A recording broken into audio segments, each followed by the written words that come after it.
Welcome guys to Webisode 2 of the Blue Huron. We're going to cover the kitchen and bathroom. We're going to show you tips that we did to update the kitchen and bathroom because we didn't do a full-blown renovation because it was renovated when we bought the cottage. So follow along to see what we did on a small budget to make big impact in the kitchen and bathroom to give them an updated feel for our rental season. The kitchen was like this when we got it, but we thought we could update it just a little bit to make it a little better for our renters. So one thing we did change is we did change the hardware to something stainless steel to match the rest of the hardware in the cottage. And we decluttered a little bit. We took some stuff off the countertops because no one wants to see that. And we changed up 2 light fixtures. And we also added a piece of art of a fish that you will find out in the water when you're fishing just outside of our cottage. Other than that, we do plan to do some big renos in the future. But for now, this is good. And it's very usable, and it's a great kitchen for anyone that comes to rent. Cottage bathroom was already renovated when we bought it, which was great, but I wanted to make a few small improvements just to make it better for rentals.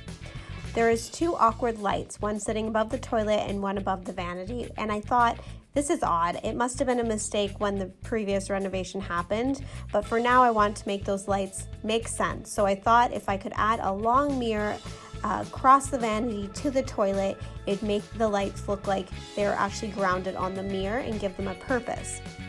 So by adding this mirror, it really worked out. It makes the lights look less awkward. It gives more natural light to the bathroom because all the light's streaming in from the living room to the bathroom, because unfortunately we don't have a window in our bathroom to give natural light. It also gave lots of space for getting ready. We have this large mirror so 2 people can get ready in this bathroom now. The other thing I changed up was the hardware. So I changed up the hardware by adding 3 extra hooks on the wall so you can hang your towels and your bathing suit when you're coming in from the beach. And then I also changed the porcelain tile ring and the porcelain toilet paper holder and changed that to polished nickel.